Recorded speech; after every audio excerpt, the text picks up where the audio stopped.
अस्सलाम वालेकुम, मैं हूं हबीब अकरम और आप देख रहे हैं प्रोग्राम नुक्ता नज़र। मुजीबुर रहमान शामी साहब हमारे साथ मौजूद हैं और सबसे पहले जैसे आपको प्रोग्राम में दिखाते हैं हम उन वो मौज़ूआत जिन पर आज हम शामी साहब से बात करेंगे।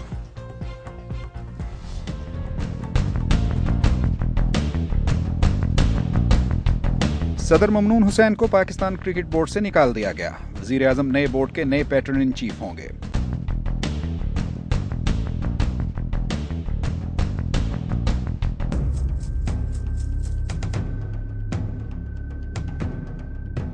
वजीर आजम नवाज शरीफ से आर्मी चीफ और DG/ISI की मुलाकात। वजीर आजम के दौरे अमरीका और तालिबान से मुज़ाकरात पर मुशावरत।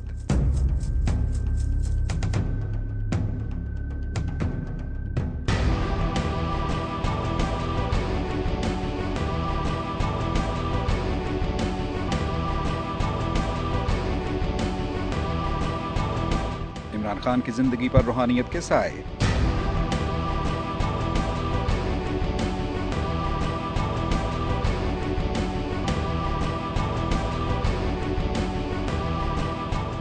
आज हमारी सबसे पहली खबर के PCB यानी पाकिस्तान क्रिकेट बोर्ड से शामी साहब सदर साहब को बाहर कर दिया। वो पहले ही बाहर थे, हज पे गए हुए थे और पीछे से ये फैसला हो गया।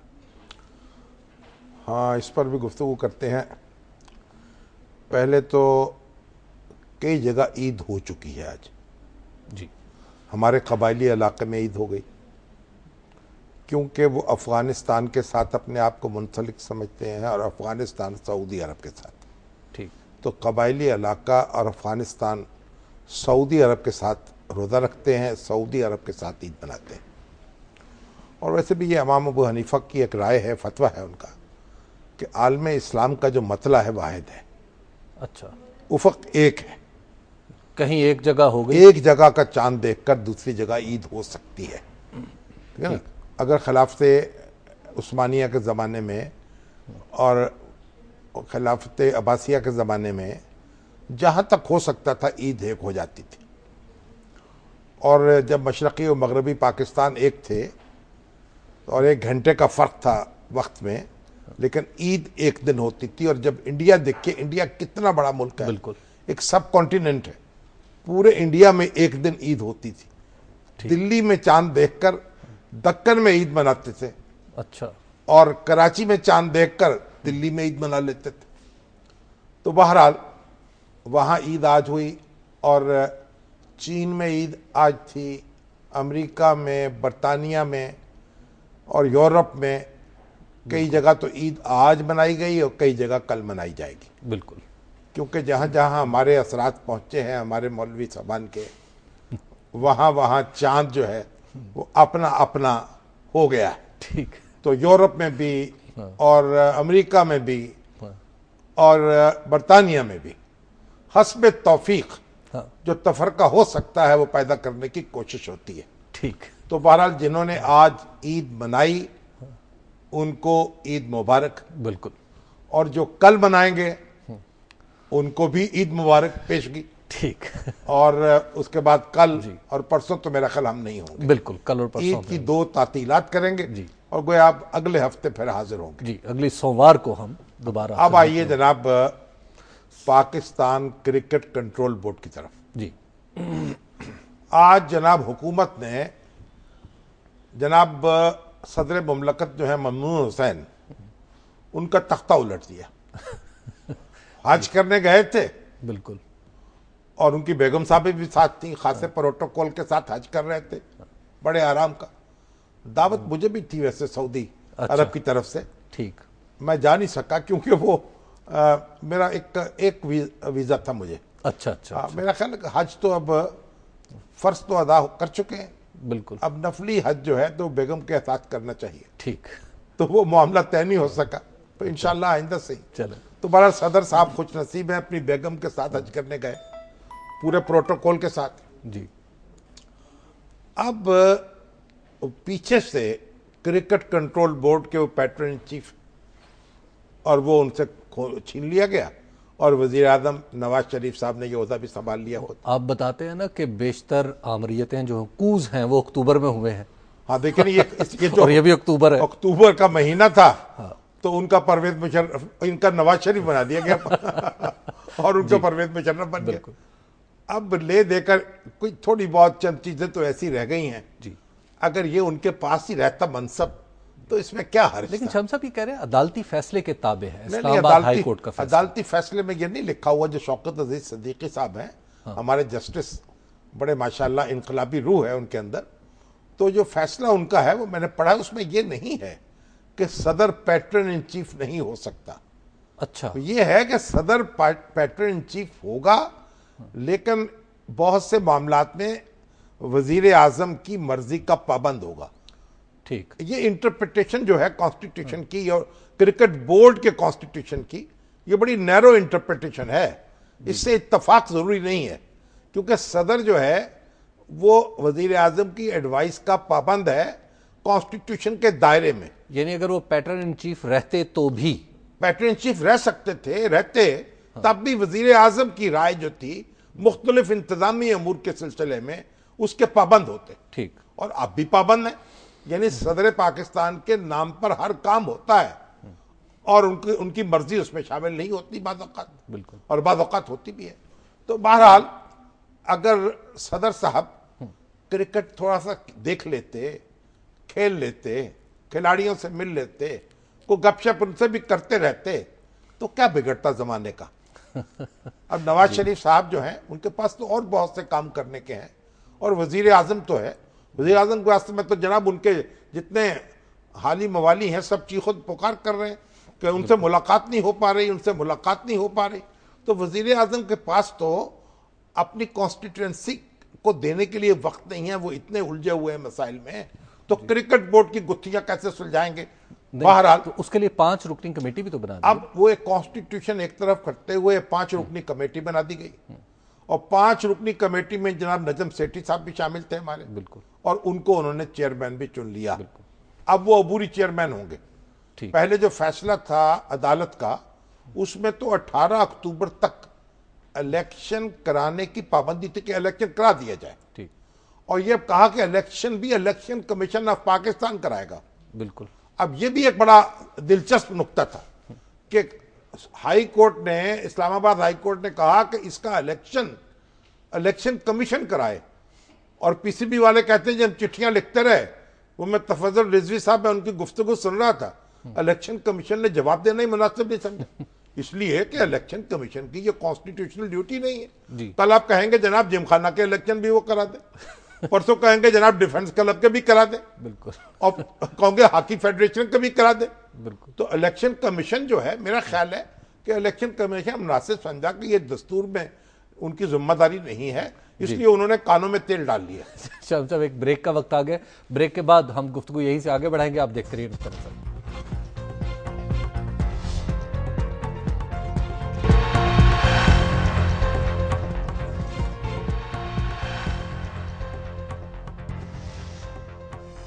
नुक्ता नज़र में एक बार फिर खुशामदीद। बात हो रही थी पाकिस्तान क्रिकेट बोर्ड की, और शामी साहब बता रहे थे कि ये 18वीं 19वीं तरमीम का मसला नहीं है, अदालती फैसले का मसला है। सदर मुमलकत जो है पैटर्न इन चीफ रह सकते हैं, कोई असब कंपल्शन नहीं, तो यानी वजीर आजम की एडवाइस के ताबे काम किया जा सकता है। और वैसे भी ये मैं पहले भी आपसे अर्ज किया, नैरो इंटरप्रिटेशन है, यानी सदर की हैसियत भी तो को है ना, उसकी शख्सियत तो है। शामी साहब ऐसे पीसीबी में स्टेक्स को बहुत ही हाई है कि ज़का अशरफ साहब, और फिर देखें हमारे मामला नजम सेठी साहब जो हैं जी, वो कहते थे मेरे हाथ तो अदालत ने बांध दिए, हाँ। वो सिर्फ डे टू डे अफेयर चला सकते हैं, ये काम नहीं कर सकते, वो नहीं कर सकते, यानी उठ अपनी कुर्सी से बैठ सकते हैं, उठ नहीं सकते, पानी नहीं पी सकते, पानी पी जाए तो कुछ और नहीं पी सकते, और पी लें तो पानी नहीं पी सकते, मतलब बड़े बड़ी रिस्ट्रिक्शन थी। और जब वो केयर टेकर चीफ मिनिस्टर हुए थे जी, भाई मुझे तो उन्होंने इतने खाने खिलाए हैं, और माशाल्लाह मीडिया वालों को देखिए, एपीएनएस का डेलीगेशन मैं उसका हिस्सा, सीपीएनई का मैं उसका हिस्सा, अच्छा उसके बाद जनाब कालम निगार तो मैं उनका हिस्सा, ये आपके एंकर तो मैं उनका हिस्सा। तो मीडिया के वो हमारे है ना डीजीपीआर अमजद जी अमजद भट्टी, वो मुझे कहते थे कि हम जो मीडिया से मुतल्लिक फहरिस्त बनाते हैं आपका नाम उसमें आ जाता है, और मुझे फिर अब हर खाना मुझे खाना पड़ता था, और बड़ा उम्दा किस्म का, बड़ा मेन्यू भी बड़ा बदला उन्होंने। तो उन नजम सेठी साहब ने मुझे कहा कि आप दुआ करें कि मैं अगर पीसीबी में ठीक ठाक चेयरमैन बन जाऊं और हाथ मेरे खुल जाए तो इतने खाने खिलाऊंगा कि आप वो भूल जाएंगे। तो मेरी तो जनाब बड़ी तमन्ना ये थी कि वो वो चेयरमैन बन जाए। दोबारा अब उनकी तरह पक्की हो गई हैसियत, बिल्कुल। क्योंकि 90 दिन के लिए उनको मुकर्रर किया गया है इस कमेटी को, और 90 दिन हमारी तारीख में जनरल ज़ियाउल हक के थे, वो 11 साल में पूरे हुए। अब ये भी आप तवक्को रखें कि 90 दिन होते चले जाएंगे। ठीक है। लेकिन मैं आपसे एक बात अर्ज करूं, जी, ये ज़का अशरफ साहब बड़े ढंग के आदमी है, बड़े नफीस आदमी और बड़े अच्छे बिजनेसमैन, अपनी एक दुनिया है उनकी, बड़े अरबपति। लेकिन ये जो चेयरमैन उनके पास आई, ये बड़ी दिलचस्प बात है। पहले तो एक कॉन्स्टिट्यूशन क्रिकेट बोर्ड का बनाया गया, उस कॉन्स्टिट्यूशन में जो चेयरमैन का इंतखाब था वो बोर्ड ऑफ गवर्नर्स ने करना था। ठीक है। फिर उसमें जनाब पैट्रन इन चीफ जो थे उस वक्त सदर आसिफ अली जरदारी साहब थे, उन्हें तरमीम कर डाली। तरमीम ये हुई कि एक नॉमिनेशन कमेटी बनेगी, और वो नॉमिनेशन कमेटी जो है वो उनको सदर मुमलकत 2 नाम भेजेंगे। ठीक है। वो नॉमिनेशन कमेटी उनमें से किसी एक नाम को बोर्ड ऑफ गवर्नर्स को भेज देगी। अगर उस पर इत्तफाक ना हो सके तो जो पहला नाम लिखा हुआ है वो समझा जाएगा वो भेज दिया गया है। और बोर्ड ऑफ गवर्नर्स अगर उसको यूनानिमसली रिजेक्ट कर दे तो फिर तो रिजेक्ट हो जाएगा। ठीक है। वरना समझा जाएगा कि मंजूर हो गया। वाह। तो ये ऐसी अजीब और गरीब तरमीम थी, और इसके जरिए से वो चेयरमैन मुंतखब हो गए। और आपको दिलचस्प बात बताऊं, जो नॉमिनेशन कमेटी नामजद हुई ना, 4 आदमी था, 2 तो बोर्ड के थे और 2 सदर पाकिस्तान ने, यानी जो पैट्रन इन चीफ ने, वो अपने काम में से डाल दिए। एक तो थे मौलवी अनवारुल हक साहब, अच्छा, जस्टिस रिटायर्ड, ठीक है, जो अटॉर्नी जनरल भी थे जी। अच्छा। और दूसरे जनाब थे, आप सुनिए कौन थे, नाम बताएं। अगर आप बूझे तो मैं आपको 1000 रुपये इनाम दूंगा। मैं दस्तबरदार हूं तो मुझे नहीं समझ में आ। वो थे चौधरी कमरुज्जमान साहब, चेयरमैन नैब। वाह। तो वो 2 अरकान ये भी थे नॉमिनेशन में। तो इन 2 अरकान का हुस्न इंतखाब जो है वो ज़का अशरफ साहब थे। वाह। इस तरीके से उन्होंने इलेक्शन के प्रोसेस को खत्म करके ठीक, और 4 साल के लिए अपनी चेयरमैनी पक्की कर ली। लेकिन फिर सामान 100 बरस का, पल की खबर नहीं। बिल्कुल। अब उनके एक साहब पहुंचे वहां, इस्लामाबाद हाई कोर्ट में रिट कर दी, और फिर जस्टिस शौकत अजीज सदीकी साहब जो हैं, उनके तो फिर मुजाहिदाना जो तलवार है उनकी, उन्होंने सब कुछ काट पीट के रख दिया। तो ये उन्होंने कहा ये कॉन्स्टिट्यूशन जो तरमीमें है ना, तरमीमें उड़ा दी। लेकिन शामी साहब, अगर आप इंटरनेट पे टाइप करें पाकिस्तान और क्रिकेट, तो आपको सबसे ज्यादा बुरी खबरें पीसीबी के हवाले से आएंगी कि पीसीबी में ये हो रहा है। असल में बात यह कि कुछ लोग भी हाँ, पीसीबी के पीछे पड़ते हैं, ये भी तो मसला है ना। हाँ। हम बहुत ही सैडिस्ट हो चुके हैं बहैसियत मजबूरी। हमें कीड़े निकालने का शौक है, और कुछ कीड़े मौजूद भी होते हैं। ठीक है, कुछ ये उठा पटक तो है। तो आप देखिए कि जिस तरीके से ये चेयरमैनशिप जो है उसको 4 साल के लिए हासिल किया गया, उसकी तारीफ तो नहीं की जा सकती। ठीक। और अब क्या हुआ, अब भी इलेक्शन की तो पता नहीं कब होगी, बात के नहीं होगी। बिल्कुल। अब तो पिटीशन जो है इसके खिलाफ पीसीबी की दरखास्त पड़ी है वो क्या होती है, इंट्रा कोर्ट अपील में जी। अब वो इंट्रा कोर्ट अपील में दरबारी नहीं आई, अभी हेयरिंग ही नहीं हुई। तो अब ये कब तक ऐसा रहेगा जी, और कब तक जनाब नजम सेठी साहब तो हमारे जनाब भाई हैं, मीडिया शरीक भाई हैं, तो इसलिए अल्लाह ताला उनका इकबाल बुलंद रखे। अगर भाई फौज वाले फौजियों की दुआ मांग सकते हैं, और किसी जमात वाले अपनी अपनी जमात के लीडरों के लिए दुआ मांग सकते हैं, तो नजम सेठी साहब जो हैं, जैसे भी हैं तो हमारे खाना खिलाने का वादा पूरा करेंगे। हाँ जी, तो अल्लाह ताला बस उनको तौफीक अता फरमाए एक 90 दिन के मामले को लटकाने की और आगे बढ़ाने। एक ब्रेक आ गई है, ब्रेक के बाद गुफ्तगू आगे बढ़ेगी, आप देखते रहिए।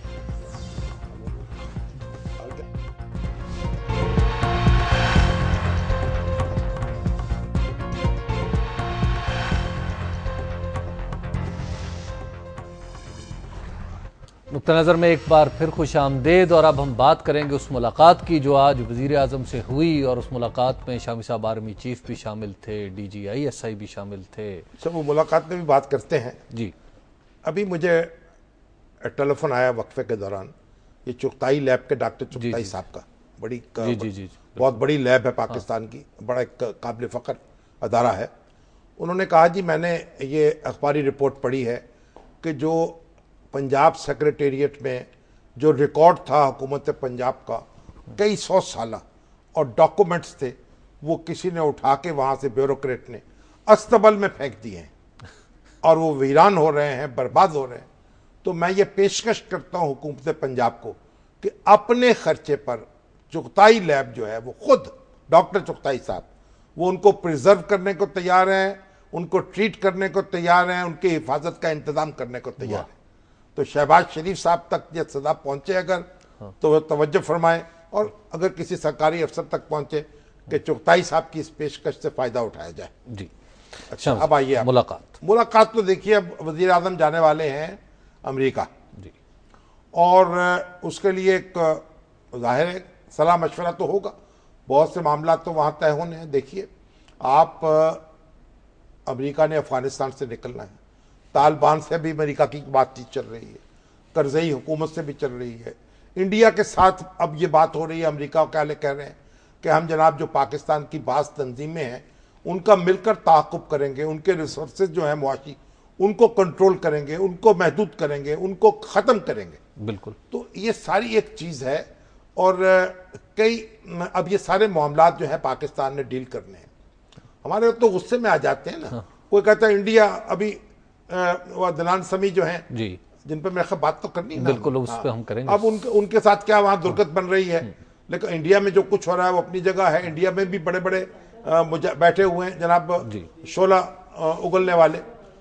तो पाकिस्तान को अब अमेरिका के साथ कुछ मामलात करने हैं, ये बड़ा नाजुक मरहला है। इस पर हम सबको तालिबान से भी मुज़ाकरात होने हैं, और ये इस पर हमें सोच समझ कर फूंक फूंक कर कदम आगे बढ़ाना है। और इसके लिए जो सलाह मशवरा हो रहा होगा वो ज़रूरी है, और वो हो रहा, और यानी ये इसकी मेरा ख्याल इसका पस मंज़र यही है। लेकिन शाम साहब अमेरिका के साथ जो मामलात हैं अब वो आगे अमेरिका की मर्जी से बढ़ेंगे या हमारी मर्जी से? दोनों की मर्जी से। अच्छा, उसमें हमारी मर्जी सिर्फ ये है कि मान लें उनकी बात? नहीं, ऐसी बात नहीं होती। अच्छा, डिप्लोमेसी में ऐसा नहीं होता। ठीक, आप अपनी स्पेस पैदा करते हैं, आप भी उसमें आते हैं। यानी आप देखिए एक जूता बेचने वाला जो होता है ना, एक सेल्समैन, वो भी आपके दिल में अपनी स्पेस पैदा कर लेता है। ठीक, अपने फन से, अपनी महारत से, अपनी चर्ब जबानी से, अपनी कादरुल कलामी से। तो मुल्कों के मामलात ऐसे नहीं होते। उनका पाकिस्तान और अमेरिका के दरमियान तो बहुत तलखियां भी हैं और बहुत अच्छी यादें भी हैं। और आज भी पाकिस्तान और अमेरिका के ताल्लुकात जो हैं उनकी एक बहुत से लोग अमेरिका में भी उनकी कदर करते हैं माजी के हवाले से, और कौमें जो हैं उनको आगे बढ़ना होता है।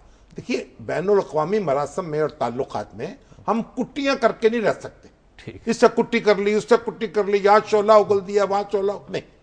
हमें अपने, और ख़ास तौर पर जो कौमें हमारे जैसी हैं जिनकी मुश्किलात हों, जिनको लोगों के ताउन की ज़रूरत हो, उनको अब चीन जो है उससे अमेरिका की एक ज़माने में कैसी दुश्मनी थी, और फिर किस तरीके से वो शीरो शक्कर हुए और एक दूसरे से उन्होंने तवानाई हासिल की। आज अगर अमेरिकी डॉलर की कीमत गिरती है ना, तो दिल के झटके जो है चीन के लगते हैं, बीजिंग में उसकी झटका महसूस होता है, और दिल्ली जो परेशान होता है। तो ये इसलिए दुनिया वो नहीं है जो हमारे नीम खानदा, कम तालीम याफ्ता वो लोग हमें सिखाना चाहते हैं। वो हमें बताना चाहते हैं कि डिप्लोमेसी क्या है, फॉरेन पॉलिसी क्या है। हमारा फर्ज है इस मुल्क के जो पढ़े लिखे लोग हैं, सोचने समझने वाले हैं, वो अपने आप को असर्ट करें और हमें बचाएं, चीज़ों को आगे बढ़ने में मदद दें। और नवाज शरीफ साहब देखिए, अभी मनमोहन सिंह की मुलाकात थी, बिल्कुल वो पीछे नहीं हटे। उन्होंने कहा ये आप नाश्ते पे मुलाकात नहीं होगी। उन्होंने कहा गौगाद नहीं, नाश्ते के बगैर कर लेंगे। उनका ये नहीं होगा। उनका हम भाई आ जाएंगे, क्योंकि आपको अपने हदफ पे रहना है। अमन का डंडा उठाकर आपको पीछे पीछे फिरना है लोगों के। खास सर नीचे करना पड़ेगा। सर नीचे नहीं होता। अच्छा, हाँ, सर जो है ना, तो आपको इस गलत फहमी में मुब्तला होना चाहिए कि हमने सर जो है ऐसे अकड़ा के रखना है, और ना ये कि झुका के रखना है।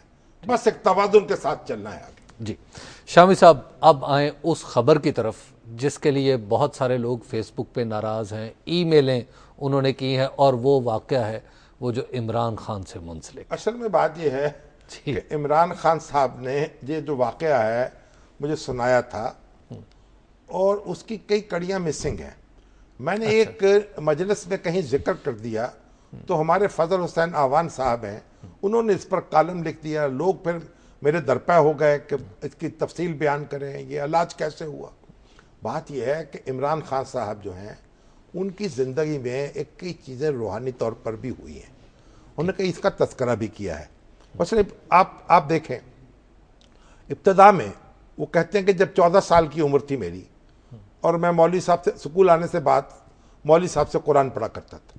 अब मौलवी साहब कुरान पढ़ाते थे और इनका दिल जो था वो अटका होता था क्रिकेट में, तो किसी न किसी तरीके से मौलवी साहब को इधर उधर करके क्रिकेट खेलने चले जाते थे। बिल आखिर जब मौलवी साहब इनसे तंग आ गए, ये उनसे तंग आ गए, तो सोचा कि कोई रास्ता निकाला जाए अफाम व तफहीम। तो अफाम व तफहीम से रास्ता ये निकाला किया, ऐलान कर दिया जाए कि कुरान मुकम्मल कर लिया, अच्छा, पढ़ लिया पूरा का पूरा, ठीक, ताकि मौलवी साहब जो है उनकी जान भी छुट जाए और ये भी अपने खुशी खुशी अपना खेल कूद में लग जाए। अब ये ऐलान कर दिया गया, अच्छा, वालदा को बता दिया गया कि जनाब कुरान शरीफ खत्म कर लिए, और उन्हें जाहिर है कि जो कुछ भी मिठाई होनी होगी, एहतमाम किया होगा। अब वालदा साहबा की एक पीरनी थी, पीरनी, अच्छा, वो साहिवाल में होती थी, कभी कभी आती थी वहां, और वालदा जाती थी उनके पास, इनकी वालदा ठीक, जो इमरान खान, शौकत खान जी, शौकत खान साहबा। अब वो कहने लगे कि मैं घर गया है तो एक खातून बैठी हुई है, चादर उसके सर पे है और नीचे उसने सर किया हुआ है, और 2-3-4 औरतें और पास हैं, और वो बैठी फर्श पर, और वालदा जो है उसके आगे पीछे जा रही, कोई उनकी पीर साहबा है, पीरनी है उनकी, आ गई। अच्छा, तो उन्होंने कहा ये अब मेरा तारुफ उनसे कराया ना, उन्होंने शक्ल ऊपर की, ना मुंह ऊपर किया, ना मैंने उनको देखा। अच्छा, इमरान खान कहते हैं, और उन्होंने कहा जी मेरा बेटा है, आ गया। उन्होंने ना नाम पूछा, ना चेहरा ऊपर किया, ना निगाहें मलाई, ना इनको देखा। उन्होंने कहा अच्छा आ गया, अच्छा है, मगर अभी कुरान नहीं खत्म किया इसने। शामी साहब, बड़े दिलचस्प मोड़ पे बात आ गई है। एक ब्रेक का वक्त आ गया, ब्रेक के बाद गुफ्तगू यहीं से हम आगे बढ़ेंगे। आप देखते रहिए नुक्ता नज़र।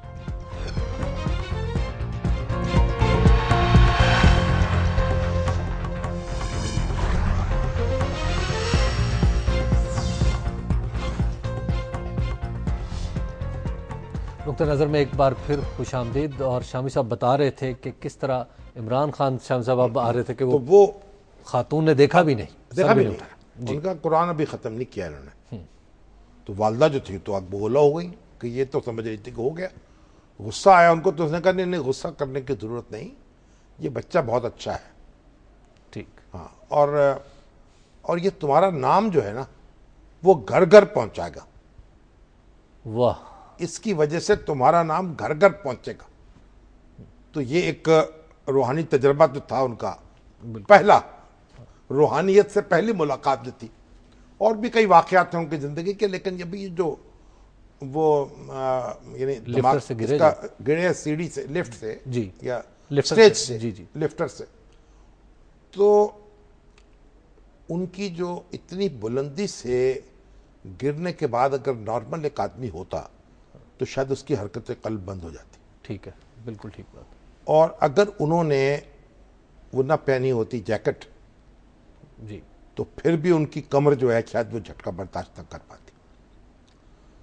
लेकिन बहरहाल कुछ उनके कुव्वत अरादी ने, और बहरहाल अल्लाह की कुदरत तो अपनी जगह मौजूद है, उसके बगैर तो कुछ हो ही नहीं सकता, उसकी तौफीक के बगैर।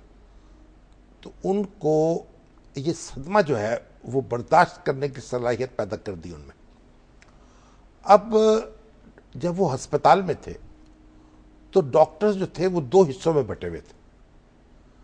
एक तो ये कहते थे, खास तौर पर जो गैर मुल्की डॉक्टर हैं, कि फौरन इनको ऑपरेट किया जाना चाहिए और लंबे अरसे तक इनको बिस्तर पे नहीं लेटना चाहिए, और कमर का ऑपरेशन करके जहां जहां इनके मोहरे जो हैं वो अफेक्ट हुए हैं उनको रिपेयर करके इनको चला देना चाहिए। ठीक। और डॉक्टरों का जो पाकिस्तानी डॉक्टर, खास तौर पर जो कंजर्वेटिव स्कूल है, वो कहते थे कि नहीं, इनको इसी तरीके से लेटाना चाहिए और कोशिश करनी चाहिए कि नेचुरल तरीके से मोहरे जो हैं वो अपनी जगह पे वापस आ जाए। ठीक। और इनका जो एक चोट है ये हील हो जाए। तो ये एक बड़ा मुबासा चलता रहा। एक खुद इमरान जो थे उनके अंदर भी एक सोच थी कि ऐसे किया जाए या ऐसे किया जाए। तो उनको फोन आया जेहलम से एक साहब का, और उन्होंने उनको कहा कि आपके फलां फलां मोहरे में ये सूरत हाल है, ये असरात आपकी कमर पर हुए हैं इस चोट के। अच्छा। और ना वो इमरान से मिले थे, ना उन्होंने उनका एक्सरे देखा था, ना उनकी एमआरआई देखी थी, ना कोई रिपोर्ट देखी थी। ठीक। और जो इन्फॉर्मेशन थी वो दुरुस्त थी? बिल्कुल दुरुस्त थी। अच्छा। तो उन्होंने कहा आपने तो देखा नहीं वो रिपोर्ट? उन्होंने कहा हाँ ठीक है, कहना आप इसको छोड़ दें, कोई और तरीके भी हैं रिपोर्ट देखने के या मामलात तक पहुंचने के। तो ये तकलीफ है आपको, और आपने ऑपरेशन नहीं कराना। अच्छा, ये मशवरा भी दे? ये मशवरा। और इसी तरीके से, और आपने ये करना है कि दूध में हल्दी डालकर पीनी है आपने। ठीक। और उससे ये प्रोसेस है आपका जो हीलिंग का, वो ठीक हो, तेज हो जाएगा। बहुत खूब। तो इमरान खान के अंदर जो एक अपनी कश्मकश चल रही थी, अब वो खुद भी एक बड़े फर्मली उन्होंने फैसला कर लिया कि ऑपरेशन नहीं कराना। ठीक है। और फिर जो हीलिंग उनकी है बड़ी तेज रफ्तारी से हुई। और जब वो लंदन गए हैं चेकअप के लिए, तो डॉक्टर्स जो थे हैरान रह गए उनका चेकअप करके कि ये किस तरीके से हुआ है कि इतनी जल्दी इस तरीके से उनकी कमर जो है वो इस काबिल हो गई है कि मामूला जिंदगी जो है उनका बोझ उठा सके। वाह। अब ये जो साहब हैं, इनका नाम मुझे मालूम नहीं है। ठीक। अब लोग पूछते हैं कि उनका नाम बताएं, वो समझते हैं ये कोई हकीम है या कोई दवा देंगे, इससे उनके मर्ज जो है, उन किसी के घुटनों में तकलीफ है, किसी कमर में तकलीफ है, उनको अफाका हो जाएगा। हालांकि वो तबीब नहीं है ठीक, मारूफ मानों में, और वो एक रूहानी शख्सियत है, और अल्लाह ताला ने उनके मुंह से निकला है उसमें तासीर पैदा की है, या हल्दी में तासीर रखती है, ये उसका काम है। वाह। और नाम उनका मुझे मालूम नहीं है। जेहलम है, जेहलम के रहने वाले हैं वो। ठीक। और इमरान खान ने मुझे नाम भी नहीं बताया अभी तक। ठीक। अब लोग पूछते चले जा रहे हैं, टेलीफोन करते हैं या मैसेज भेजते हैं। मैं कहता हूं अगर वो बुजुर्ग जो हैं अपना नाम बता दें और जो ज़रूरतमंद हैं वो उन तक पहुंच जाए, तो इसमें मजाक क्या है। वो खुद ये अगर फैज़ रसानी हो जाए ज़्यादा, बिल्कुल, तो ये उस पर वो गौर फरमा लें और हमें ये इजाज़त दे दें और हम तक ज़रूरी इतलात पहुंचा दें, मालूमात पहुंचा दें, तो हम लोगों को आगे बता देंगे। ले जी, हमारे जो नाजरीन का इसरार था, ये था वाकया, ये वाकया जो था। कई प्रोग्राम्स की वजह से अपनी तो अब वक्त है हमारे पास। जी शमसब नहीं, मगर अदनान समी जो है, जी मैं उसी की तरफ आ देखिए रहा था। 14 साल उसने इंडिया में कमोबेश गुजारे। बिल्कुल। अब उसको एक बहुत बड़ा अवार्ड मिला ग्लोरी ऑफ इंडिया का, पाकिस्तान में भी लाइफ टाइम अचीवमेंट अवार्ड मिला। और वो पैदा तो लंदन में हुए थे, मेरा ख्याल उनके पास बरतानिया की शरीयत भी होनी चाहिए जी। लेकिन पढ़ा मैंने ये कि उनके पास कनाडा की शरीयत भी है। ठीक। तो इस लिहाज से वो पाकिस्तानी भी हैं और कनेडियन भी हैं या बरतानवी भी हैं। अब तीसरी शादी है उनकी इस वक्त, वो एक अफगान खातून से। पहले शादी थी एक ज़ेबा बख्तियार साहब, बिल्कुल, उनसे हुई, उनके बच्चा पैदा हुआ अजान। उसका जो उसको क्या कहना चाहिए, सुपुर्दारी उसकी जो थी, जी। उस पे खासी बड़ा रद्दोकदा होती रही, मुकदमे चले। अच्छा, अब उसके बाद इन्होंने एक और शादी की, वो एक अरब खातून थी, अरबपति हैं वो भी। अच्छा। उनका नाम था सबाह गुलाजारी। अच्छा। अब उनसे एक दफ़ा सेपरेशन हुई, फिर रीयूनियन हुई, और इन्होंने मिलके 2 फ्लैट खरीदे। अब उनसे तो तलाक हो चुकी है, मुकदमा उन्होंने किया हुआ है कि जायदाद मेरी है, मुझे दिलवाई जाए। अब जब वो उस पर बहस हो रही थी और जिरह हो रही थी, वकील जिरह कर रहे थे अदनान पर मुकदमे में, तो मालूम हुआ, उन्होंने सवाल किया पासपोर्ट के बारे में। मालूम हुआ उनका 6 अक्टूबर को वीजा एक्सपायर हो चुका है। ठीक। और ये वीजा जारी हुआ था उनको सितंबर 2012 में, 1 साल के लिए। और उन्होंने कहा कि मुझे वक्तन फवक्तन वीजा जारी होता रहता है, वीजा मिलता रहता है, और अब ये प्रोसेस में है। ठीक। और 6 अक्टूबर को ये खत्म हो चुका है, अभी तक नया नहीं लगा। उस पर एक हंगामा हो गया और जनाब शोर मच गया। बाल ठाकरे की तंजीम भी हरकत में आ गई। उनका ये तो वीजा के बगैर रह रहे हैं। अब पुलिस ने उनको नोटिस दे दिया। अब मुझे बताइए कि उन्होंने जनाब जो इनकलाब बर्पा किया है वहाँ, जिस तरह के वो मौसीकार हैं, जिस तरह के गायक हैं, जो उनकी जो जिसने तजर्बे किए, बैनुल अक़वामी शोहरत हासिल की, अपनी मिसाल आप, और उनका 14 साल से वहाँ हैं, उनका वीज़ा जो है पक्का नहीं हुआ। और एक बात भी मैं बताऊं, उन्होंने कहा उनका बैंक अकाउंट भी नहीं खुल सका वहाँ। अच्छा। एक कंपनी है जो उनके मामलात को मैनेज करती है, माली मामलात को, उनके पास ही उनके सारे जो मालियाती अमूर होते हैं, वहीं से वो रकम लेते रहते हैं। ये अभी तक स्टेट बैंक ऑफ इंडिया ने उनको इजाजत नहीं दी कि अकाउंट खोल, कि अपना अकाउंट खोल सकें। शामी साहब, अब उनको चाहिए, मेरा ख्याल ये है कि अगर नोटिस मिलेगा और शायद वापस आना पड़े तो फिर पाकिस्तान ही आ जाए। शामी साहब, इस मेंटालिटी के साथ मुज़ाकरात हो सकते हैं? नहीं, मेंटालिटी तो एक फर्द या एक आदमी, 2 आदमी वहां रहे भी तो 14 साल है ना। ठीक। वजीराई तो भी हुई है ना। जी बिल्कुल। हमें नतायज देखिए, हम दाई, हम दावत देने वाले हैं, मुसलमान हैं। हमें हर शख्स तक दावत पहुंचानी है अपने दीन की। जी। तो हमें अपने रसूल के तरीके पर चलना है, हमें किसी दूसरे के तरीके से मुतासर नहीं होना। ये बात आप समझ लें तो फिर बहुत ही मुश्किलें आसान हो जाएंगी। शामी साहब, हमारे आज के प्रोग्राम का वक्त भी खत्म हो गया और अब हमारी नाज़रीन से अदनान साहब आ जाएं तो कोई हर्ज नहीं यहाँ। और अब हमारी नाज़रीन से मुलाकात होगी ईद के बाद इंशाअल्लाह अज़ीज़। तो आइंदा आने वाले सोमवार को हम दोबारा आपकी खिदमत में हाजिर होंगे। हमारी तरफ से कबूल कीजिए ईद मुबारक और हमें दीजिए इजाज़त। ईद मुबारक पहले क्या? जी, ईद मुबारक पहले क्या?